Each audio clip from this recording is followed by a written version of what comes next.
Hi everyone, I'm Joanna Penn from thecreativepenn.com and today I'm here with Ashleigh Gardner. Hi Ashleigh. Hi, Joanna.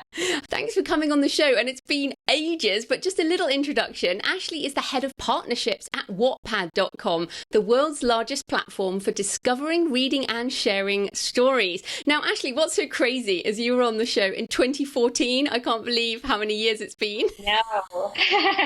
And we've seen each other at like conventions, and like we've seen each other for years at various conventions, haven't we? Back in the days when Kobo had really good parties. Remember that one? Yes, they were always great.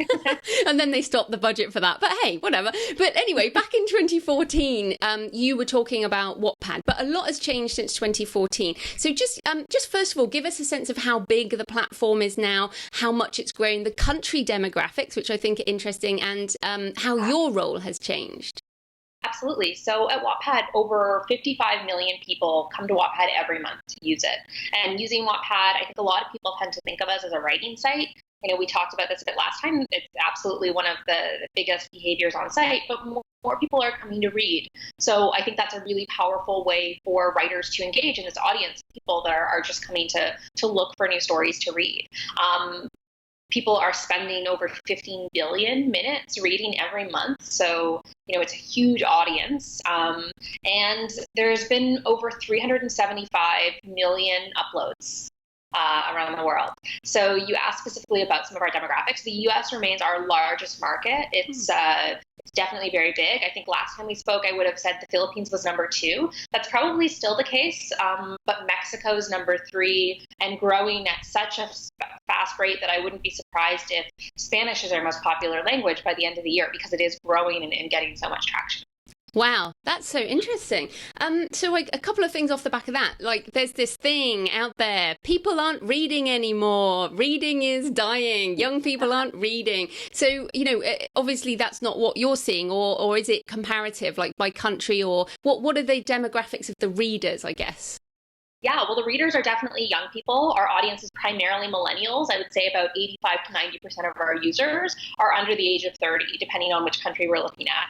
But it's absolutely a very young audience. And I think that makes sense because our product is so mobile and so social. It is a social network, and you know, most of our traffic, about 90%, is coming primarily through our mobile app. So that type of audience that likes to consume, read on their phone, text message their friends, it's very appealing to that demographic. And you know, you mentioned the people thinking that kids don't read, and I feel so strongly in the opposite direction. Even when you look at how many words a day teenagers today are writing between their Twitter posts and blog posts and Medium and text messages, there's never been a more literate generation of being able to translate their thoughts and their feelings into words. And to see what they're able to do on sites like Wattpad is so impressive. Yeah, and it's again, and I'm just going to parrot back some of the stereotypes that people are bringing up. I was at a literary festival, and this woman said, you know, she was an older lady, probably over 70, but she basically said, you know, the language of the young people is going to the dogs. You know, people can't type. When people do text messaging, they can't type properly. They use these emojis and all of this. So I guess the question there is, when people are using Wattpad, is the exact grammatical and spelling accuracy important, or is it more about story? And is the language changing? It's a mix of both. Like with 55 million users, expectations are very different for different users and what they're engaging with, for sure. I think, though, that a lot of our audience understands that what's being written and presented to them is being written by their peers on their phones. I think there's a lot more forgiveness. Often they're not looking at something and saying, oh, this is sloppy, this was bad. It's like, oh my God, I love that character, this is so great. You see a lot more enthusiasm than that type of criticism. And I don't think that that's a bad thing. I think that it's very hard for a lot of people to put something that they wrote out there into the world. And to be able to write in a safe space like that, where they are receiving these enthusiastic comments and feedback in return, I think that makes a lot more people confident in their voice and allows them to continue writing. For so many stories on Wattpad that I see that are popular, you know, you'll read the first few chapters and it can be difficult sometimes. There are great stories on Wattpad, but for so many people who've joined, this is the first thing they've ever written ever out there. And when you look at the difference between the first chapters and the last chapters, it's like, wow, they really found themselves. They're a lot more confident. They're a lot more skilled. Like writing, like anything, just takes practice. And the more that people are being encouraged to do that, I think the better they'll be.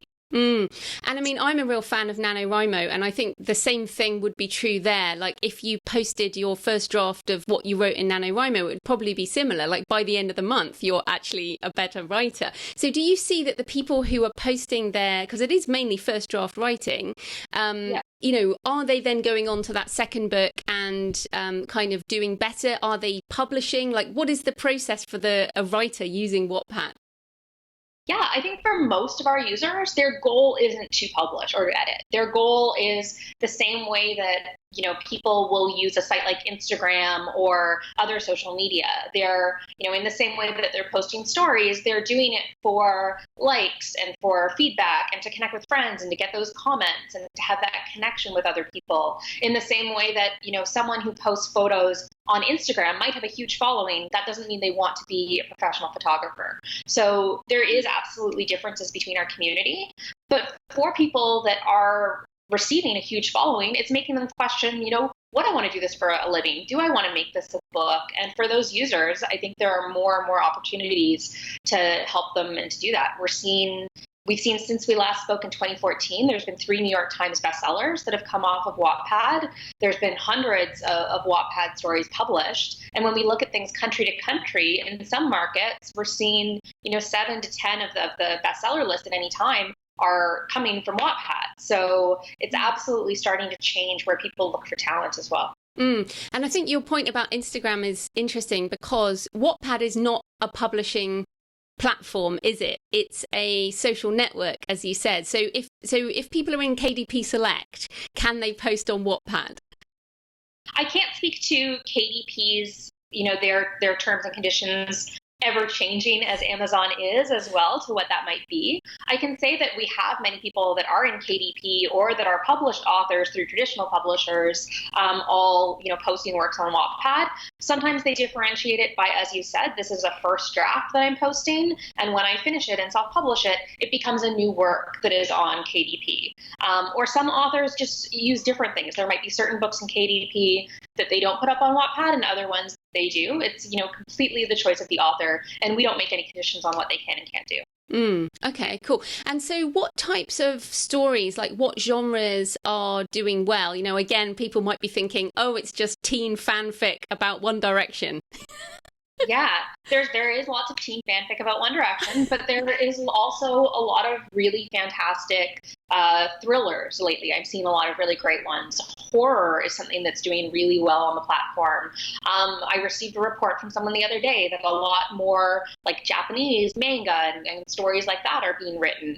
I think that there's a tendency to look at Wattpad and just look at what's most popular and say, well, this is clearly an audience that likes teen fiction. My story would never work there. But if you look at what most bookstores sell, it's not necessarily, you know, it's perhaps a lot of teen fiction, a lot of the bestseller list. And that doesn't mean that there aren't other stories being bought there or flourishing in the bookstores when you just look at what's most popular. And I would say the same is true of Wattpad. There are, you know, 375 million stories on Wattpad. There are 15 billion minutes read. To look at a few million minutes and how people are choosing to spend that time in, say, historical fiction, you know, there are huge flourishing communities. They're not the biggest ones on Wattpad, but there's still a place for all types of stories. No, that's great. And do you find that there's any kind of relationship between what emerges through Wattpad and then what ends up kind of being a trend in the ebook store? So, for example, lit RPG, which is a emerged genre which didn't exist like a couple of years ago, I guess. Did you see that coming on Wattpad first? Sorry, can you repeat the trend that you said you saw? Lit RPG, so it's like LIT RPG. Maybe you haven't heard of it. I haven't. No, that's super interesting. I would love to kind of dive in more. Let me just explain it because it might be there. It's basically people who are inside games.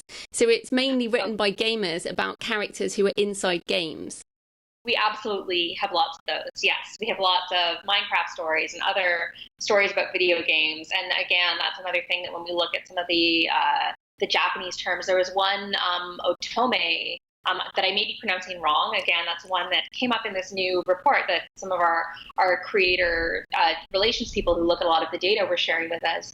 And I think it's so interesting to see how people do engage with these trends and how you can see their rise over time. And we absolutely see a lot of trends that we see start on Wattpad really grow and start to affect what's available in other ebook stores as well. I think one area where we really over-index is in a lot of minority fiction. And I know that's something that we mentioned last time as well. It continues to be an area Wattpad does very well in things like looking at stories about like Muslim teen fiction or romance, or a lot of African American storytelling or Latino fiction.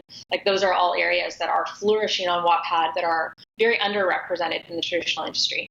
Yeah, and I think that's fantastic. And that, like, the Mexican thing is really interesting because obviously, Amazon's just one of the stores, but Amazon went into Mexico quite soon, as in they've had a .com.mx store for a while. So clearly Mexico is a market that the booksellers are interested in as well. So it's fascinating that Spanish is becoming such a big market. And also for those authors who have books in Spanish, it's incredibly hard to market books in Spanish right now. So do you think Wattpad can be used as a marketing platform by authors? And how would you recommend people do that? Oh, absolutely. I think that when we've done polls of our own user base, they are buying books at a higher average than your average consumer out there. And I think that one of the best ways to catch the attention of users on Wattpad is with a story. I don't think it necessarily always needs to be the same story that you're trying to sell, but there are, of course, lots of people that do that too. But writing stories for that audience and building a fan base that is then going to wonder, wow, what else do you have, and go on to purchase them. We have a lot of Wattpad writers that use Wattpad in that way. I think the one thing that I would help steer people towards, though, is understanding that audience and where they're from, especially an international audience. How are the links that you're sharing links that they're able to access? Knowing that this audience is on a mobile device, where are you steering them to and which retailers? Because particularly when you're on iOS, it can be very difficult to buy anywhere else. So how are you considering that when you're sharing your links with your audience? That's a good point, actually. So because I've published on Wattpad before, or put my stuff on Wattpad, I should say, and there's a link, isn't there, to a book that you can put next to it. So are you suggesting that people use a link directly to the author website as opposed to a retailer, for example?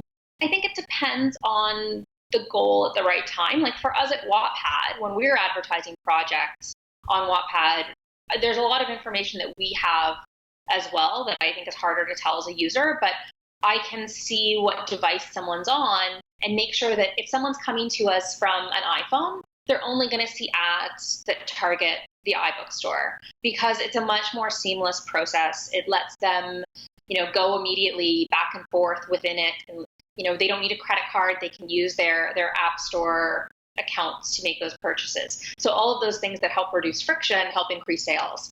Sometimes sending someone to an author website is the right way to go, but sometimes it can be bad as well. If it means that they've got to do 5 more clicks, those are different places that you can lose your audience. I think above all, I would really say experiment with what's working for you. Like, what is the time that you're sending out links? Are you sending country-specific links to people at different times to let different audiences be aware that they are being heard? Because so often I see people post things and it's just a link for a book that's only for sale in the US. And that's fine, but you're alienating the rest of the audience that's reading it. So how can you help make them feel included? And sometimes just giving them a link that's targeted for them, of like, look, I looked up the Amazon Mexico links and it's available there too, just to help them do less of the work. Yeah. And when you say send things out, I mean, basically, from what I remember, you can add like comments on the bottom of your chapters, can't you? And that goes out to people who follow you as an author. Yeah, you can add comments to the bottom of your page. You can send out broadcast messages to users that are following you. So like other social networks, when I log on to my Wattpad homepage, I see what's going on in my network. I see what people have posted, what they're commenting on, but also what, you can just send out a broadcast message that lets you share any type of detail or links that you want to use as well. Fantastic. So how like, because I think everyone's like, okay, getting it a little bit, but how do authors who have books actually make money on Wattpad? Or is it like a social media site where you don't make money on the site, you have to send people elsewhere?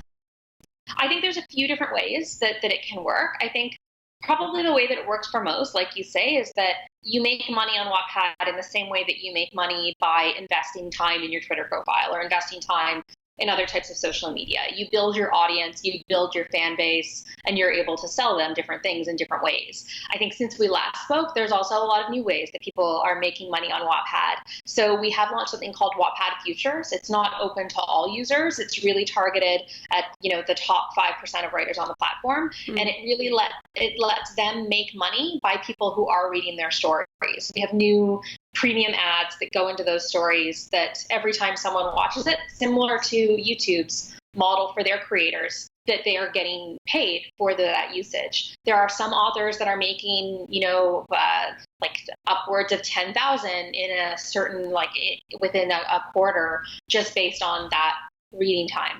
Wow, that's really awesome. And I like that model too. I mean, I have a YouTube channel, but I make maybe $50 a month. So it's not exactly a serious channel for me. And I can see that, YouTube invests in the big name, YouTubers, and you would invest in the big name kind of Wattpadders who spend time there. So that's obviously very clear. So if an author wants to build a bigger platform on Wattpad, how do you suggest that they do that? Is it a case of just posting regularly or interacting, or how do they do that? I think both posting regularly, interacting are really important things. I think one of the first things as well, though, is just to learn how the community works in general. If you're just starting a Wattpad profile today, don't join and immediately just start posting. Follow other people, follow some of the more popular writers, even if you don't necessarily like that story. Watch how they engage with their audience, watch how regularly they post, which features they use. I think that's all really important things to understand. Join different hashtag groups. We have a club section where you can talk to people within similar genres. I say that's all part of building a strong base that helps your story be seen when you start posting it. Okay. So, and how often should they be posting? So say they have a book that they're going to put up. Should it be like a chapter a day, or how would they do that? Yeah, sometimes, again, it's hard to say that there's one right answer, because sometimes it's different for different stories. I would watch your users. Like, the great thing about Wattpad is that we give our authors a tremendous amount of data. You can see chapter by chapter how many people are reading, how those people are reading through. If you're posting every day, you might notice that a lot of people are reading the first chapter, but when I post the new chapter, people haven't finished yet. When I post chapter 4, if half my audience hasn't finished chapter 3 yet, I'm not going to see a high click-through rate on the 4th chapter. So I would time it out that way, because people have different length chapters all the time. Some people will chunk chapters even shorter for posting on Wattpad. Try to end it at a natural cliffhanger. I think that's a great way to have someone coming back for the next chapter. But there are some authors that I've seen the audience is so desperate for updates that they're able to successfully post every day, and they have no issues with people following along. Some stories they post, once or twice a week. I would say do what works for you and what you're seeing your audience respond to, but be consistent and let your audience know what to expect. That's one of the most important things. Yeah, I mean, certainly like with this podcast, when I moved from sporadically posting episodes to every Monday morning UK time, the audience went up and the listens went up, because it becomes more of a habit. So it's probably the same. Like, if you're going to do it once a week, do it at the same time. Would that be right? Absolutely. Yeah, do it like a TV show. Like, not only picking the day, but I'm going to post at 5 p.m. every Monday, and people begin to expect that. And I think that not only makes people more likely to tune in, but also more likely to comment and to engage with it, because they're all experiencing it at the same time in real time. Yeah. And is there a scheduling tool for chapters? There isn't yet. That's a great suggestion, and I can imagine there being something like that in the future. I think that is something that would definitely be more useful to someone who has written a work already and bringing it to Wattpad. And I think most of our users today are writing it as they go, but we're always looking for ways to make the experience as great as we can and as easy for as many different writers as possible. Yeah, I love scheduling because, you'd love to always be ready at the same time every week, but often we're not. Yeah, absolutely. So that's cool. Okay, so talking about mobile, actually, one question on the mobile and the demographics. So like you mentioned iPhone, but maybe this is wrong, but I would expect that a lot of people from Mexico might not be surfing on iPhones, for example. So do you see different? Yeah, I think that when we look at it country by country, we definitely see a drastic difference of where our audience is coming from. We see a higher percentage of people in the US with iPhones. Android definitely dominates in other countries, particularly Southeast Asia. We see a lot more of our audience coming from there. We try to keep our experience as consistent as possible across both apps, but I think it's definitely important to consider your readers and what type of devices they might be using to access certain things, especially when you're sending them off the app. Because that's where it's a different experience, right? Even things that seem so small, like I don't know if you know that emojis look different on an Android than on an iPhone. They have entirely different emoji art, and a lot of people on Wattpad will use emojis in their stories. But something like, I don't know, the cookie emoji looks like a cracker on Android and can confuse people. So there's little things like that you lose that type of resonance by that type of change that it would experience. Wow, I did not know that. I assumed that the whole language of emoji was the same, like by definition, because it was an image. No, because everyone has their own art for it.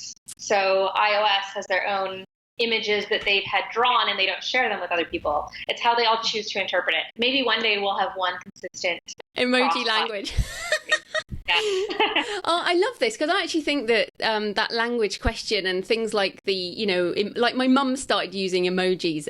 She's finally got into text messaging and she suddenly started using emojis, and I'm like, whoa, that means it's gone mainstream. When my mum's doing it, but that's really, I think it's interesting that people are using them in the stories because that just makes it more real, and that authenticity, I think, is what Wattpad is all about. And maybe is like a bit like YouTube, is being too polished, putting yourself trying to put yourself above the crowd as such, and does that then just backfire a bit because people are more used to this more natural communication?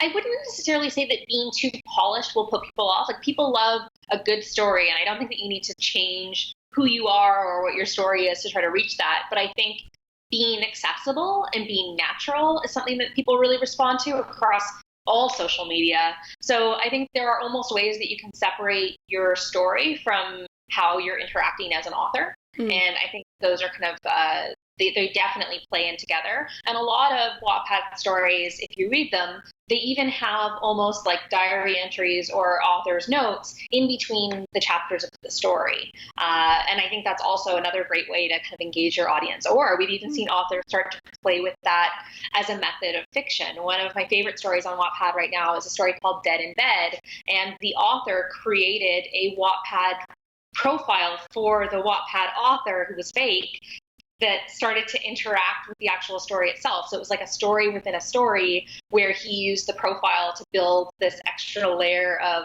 this young Wattpad author going through a tough time, part of the story.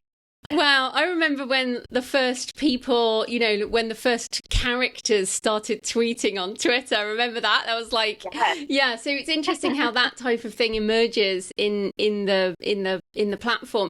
So though you have this, so you have a whole load of different partnerships and cool stuff. So you have Tap, which is a chat style reading app. So can you explain what that is for those who might not be familiar, and also sort of your thoughts on very short form content?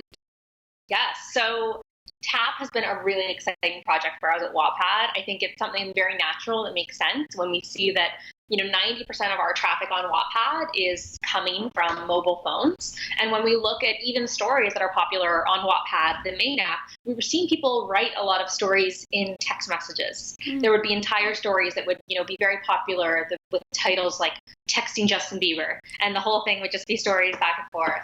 And so we launched Tap back in February, and it's like a voyeuristic type of storytelling, almost as though you're watching two people text. If you're the author, you write your story in text messages, and you can choose even to add different timing things. We let people add those, three dots that you see that make it seem like someone on the other side is typing. You can change the background. You can add sound effects. We've been launching new features to allow other ways of interactively engaging in the story, like being able to accept a video call of a video clip of one of the characters in the story, or other things like that. So it's been really exciting to see it play out. I think the team's doing a fantastic job of adding new features all the time and keeping it really exciting for the users. And it's definitely grown extremely quickly. It really resonates with the younger audience, and we're all going to keep watching, what happens next for that as well. And when you say younger, what age demographic are into Tap? Yeah, I don't have the exact demographics for Tap at hand right now. It does skew a little bit younger than traditional Wattpad, but there's also a lot of people who are older that are interested in it as well. I know for myself, I've seen lots of entertaining stories on it. And when you see the people that are writing articles about it or joining to write stories themselves, it's a really easy way to write stories. We see a lot more people want to write stories on Tap because they text all the time. It's very easy for them to write in that format rather than in long paragraphs and prose. No, I think it's really fascinating. I mean, I had a look at the site. It's not something that I would do myself, but it's like I can see the attraction for people who really are doing that all the time. I think it's really fascinating. So you also have a partnership with Universal Cable Productions and started WattPad Studios to move content into film and TV. Now, of course, many authors dream of the TV and film deal. So how's that working out, and why is WattPad doing studios, and how can authors get involved? Yes, absolutely. So Wattpad Studios was launched in 2016 now, and it kind of was the development of a lot of other projects that we had going on. We already had a successful TV show in the Philippines, TV5, called Wattpad Presents. We've been doing lots of publishing of Wattpad stories and helping them get book deals or self-publishing, and had seen 3 New York Times bestsellers come off of Wattpad. And we were seeing many more really talented writers emerge. And so Wattpad Studios was created to kind of address 3 different areas, like to address the film and TV side of, how can we help film studios take advantage of all of the amazing content on Wattpad and help these authors get access to this world. Because for us, the level of data that we're able to see on these stories, we can bring a film studio a project that already has a built-in audience in the demographic they're trying to reach. And when you look at, there have been countless articles written about Hollywood's franchise issues of, do something new. No one wants another Transformers movie, or, stop giving us sequels, or stop just remaking other things, which isn't to say those can't be great as well, but there really is a dearth of these original ideas.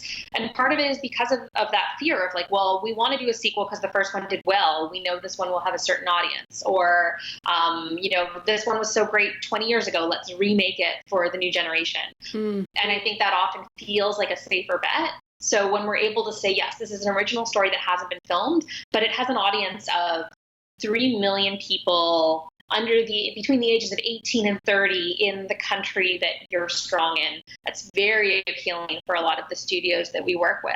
And we're able to give them data that no one else has on how stories are doing month over month, which trends we're seeing rise on a macro level as well to maybe help guide their decisions. So, it's a very in-depth partnership where we're sharing a lot of the data that we see to UCP to help them make better decisions about which stories on Wattpad they want to be optioning. And we're doing that in partnership with them. Sorry, carry on.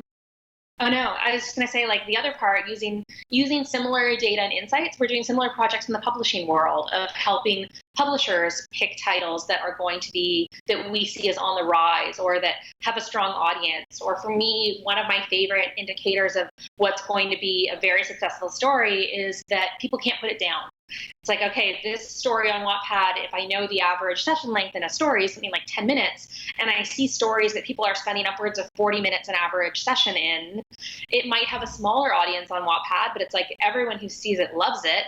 let's go out and promote it to more people. We have levers we can pull to give things more promotion and have them be seen more, and then to be able to take that data and analytics to a publisher to say, look at how many people love this. It's a data layer on stories that they don't get from agented manuscripts that they're seeing.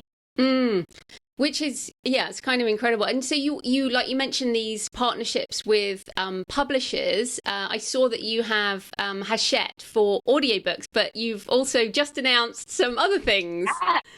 So we have a great partnership with Hachette for audiobooks. Our audience, like the rest of the whole reading industry, has seen a huge boom in audiobooks. Again, with our users being young and mobile, we're seeing them be wanting to listen to their stories on the go from their phones. And, we're thrilled with what we've been doing so far. We've got a few of them out in market.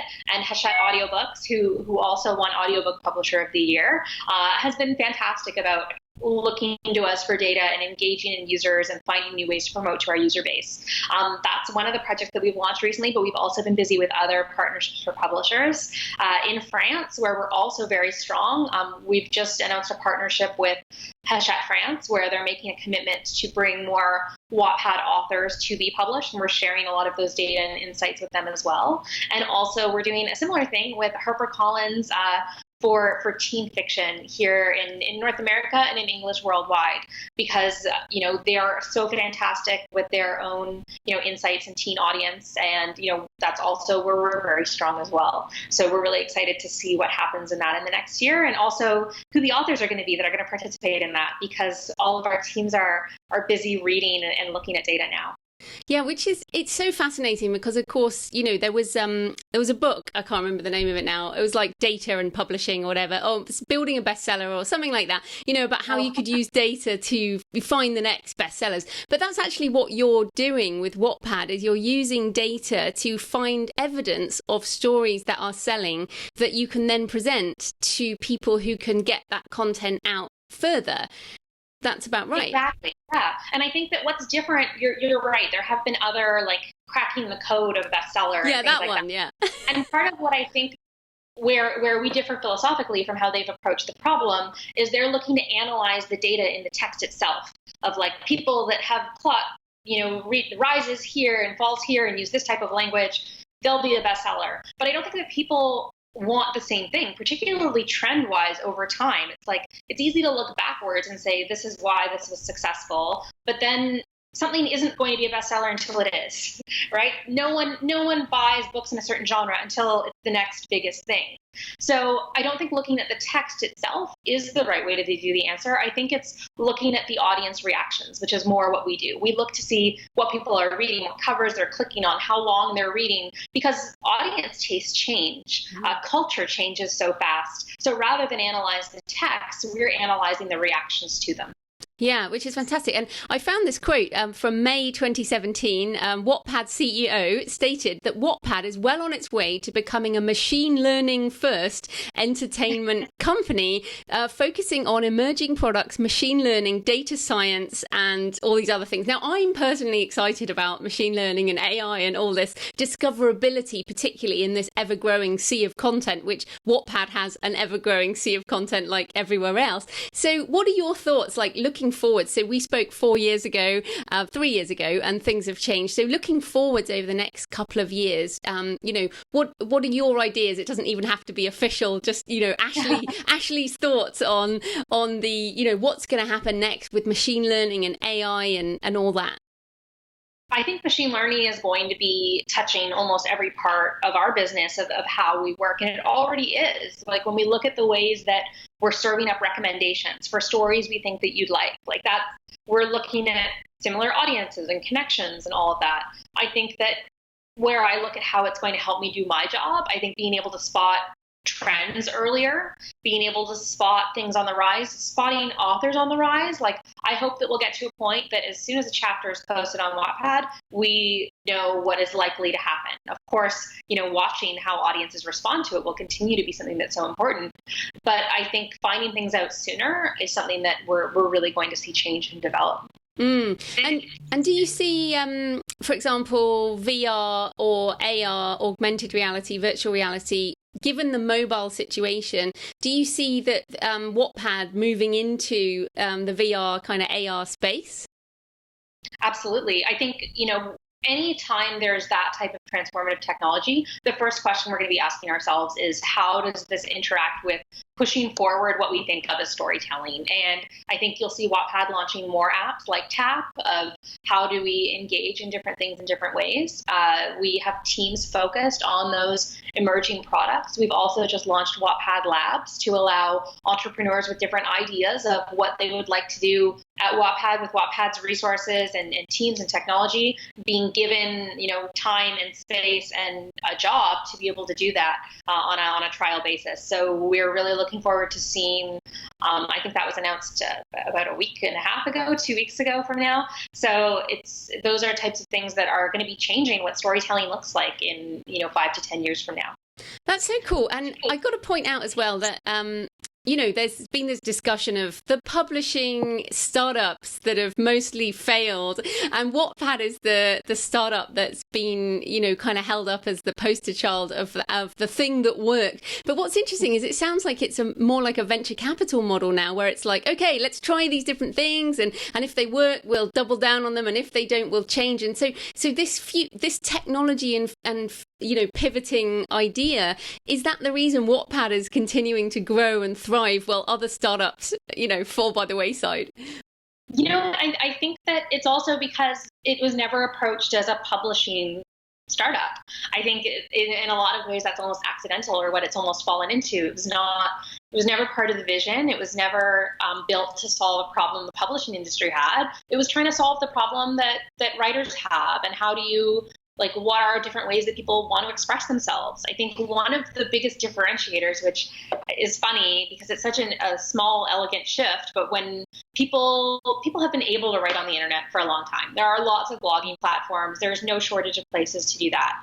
But everything's in reverse chronological order, from Twitter to everything else, or algorithmic feeds, and you see what's newest first. And I think one of the really elegant things that Wattpad did that really allows it to best serve fiction narrative storytelling is being able to create a narrative in chronological order. So when you post a story on Wattpad, you're saying, similarly, this post is the first chapter. And anyone that then experiences that story, it starts them at the first chapter. You all get notified when there is a new chapter, but it lets you experience it as it was written in the way it was meant to be written.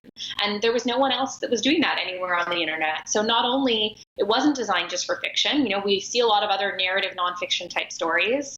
And I think we'll continue to see a lot more of that, and a lot of other new genres start to emerge, and things that are being ignored by the publishing industry flourish on Wattpad. Fantastic. So where can people find you and Wattpad online? So all of my handles are the same. I'm Ashleigh Gardner on Twitter, on Wattpad. I'm happy to answer any questions that people have. I know I still get tweets and questions from the last interview we did 3 years ago, so I'm really excited that we're going to have an updated one here.